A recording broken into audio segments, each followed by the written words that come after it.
Dear friends, any war ends with either capitulation or some negotiations and some peace agreement being signed. At this moment, I do not see Russia capitulating in any mid-term perspective, as I think that possibility could come only if the political regime in Russia is changed, or if Putin is not in power anymore, or if the federation is dissolved.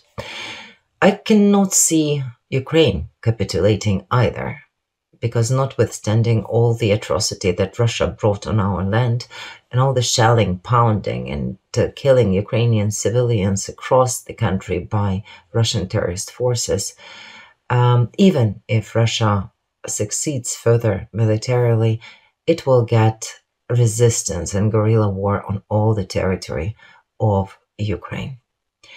So most likely, this war can turn into a longer term disaster. And that is going to be very difficult, both security-wise, both economic-wise, psychological-wise for Ukraine, and obviously it will be extremely difficult in terms of death toll of Ukrainians being killed by Russian Federation in this war. And that type of war can actually lead, unfortunately, to some tiredness of the West from the war, as it was in the first wave of Russian invasion starting in 2014. Nevertheless, negotiations are important, but it is hard to negotiate with someone who speaks only the language of ultimatums, and with someone whose main goal is to destroy you as a nation, as a country, as a state, and to erase you from the map of the world. As Golda Meir, the leader of real Israel, has put it once, that it's impossible to negotiate on peace with those who have come to kill you. So I do not expect much from today's talks, from the ongoing talks between Ukrainian and Russian delegations. Maximum that I expect from those is maybe humanitarian corridors for the people to escape to safer places from those cities and those villages and towns that are being ruined and totally destroyed by Russian artillery, Russian aviation, Russian constant shelling and attacks. I don't even expect the real ceasefire to be the result of this talks, or assistance to any of the Ukrainian citizens. Look at what they are doing with Mariupol.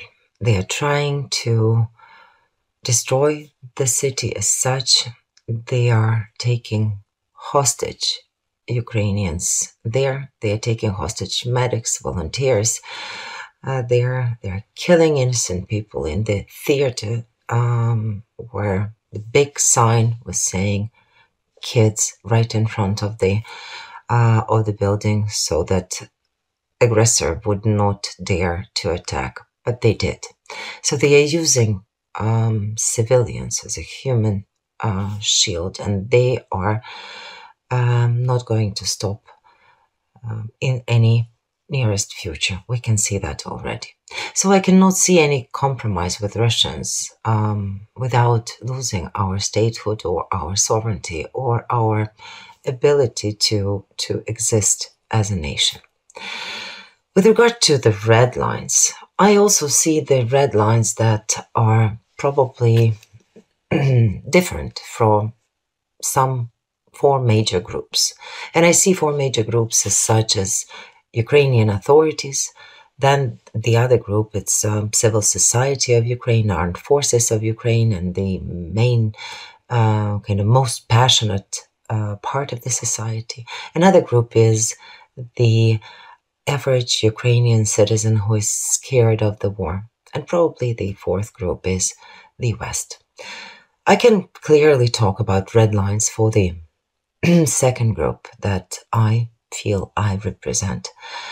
And for us, definitely the red lines are not losing our sovereignty, our statehood, our territorial integrity, our ability to choose our path, our further path to European and Euro-Atlantic integration of the country.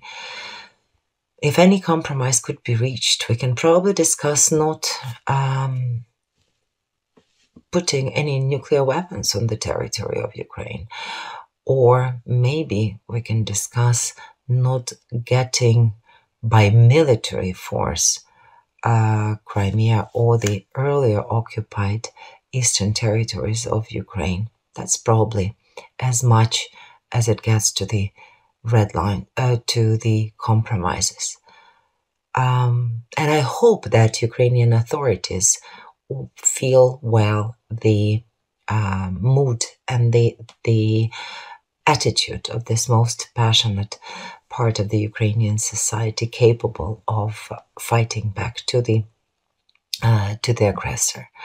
With regard to average Ukrainian, I totally understand that people who are scared from war, who are tired from war, they will be probably looking for the end of the war at any cost, without real understanding that giving in to the aggressor would only, unfortunately, to lead in the longer run to a new cycle of attack, to a new attempt to destroy the country.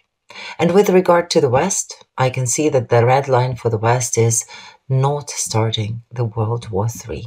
And there is still a lack of understanding in the West that the World War III is already ongoing. So I do not believe in realism of any concessions to Putin in exchange for peace.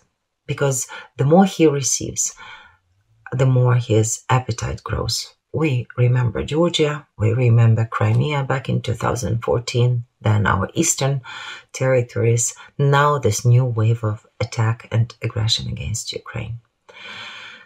So if we compromise, we are not going to end up under the orbit of Russian influence. We will actually lose our chance to survive.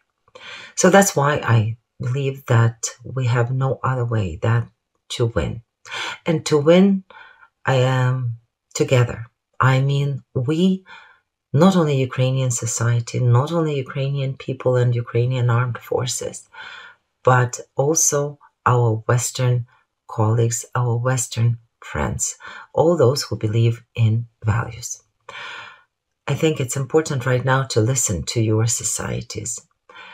It's in this populistic world rather rare that societies are leading and guiding rather than political elites. But this is exactly what is happening today. So help Ukraine. Help Ukraine to help yourselves, because it is world's responsibility not to allow genocide being carried out in the center of Europe in the 21st century. And please do not allow, help us not to allow, to destroy the country in the center of Europe, the free country, the democratic country, whose only guilt is that it wanted to choose its own path and it wanted to have its own future.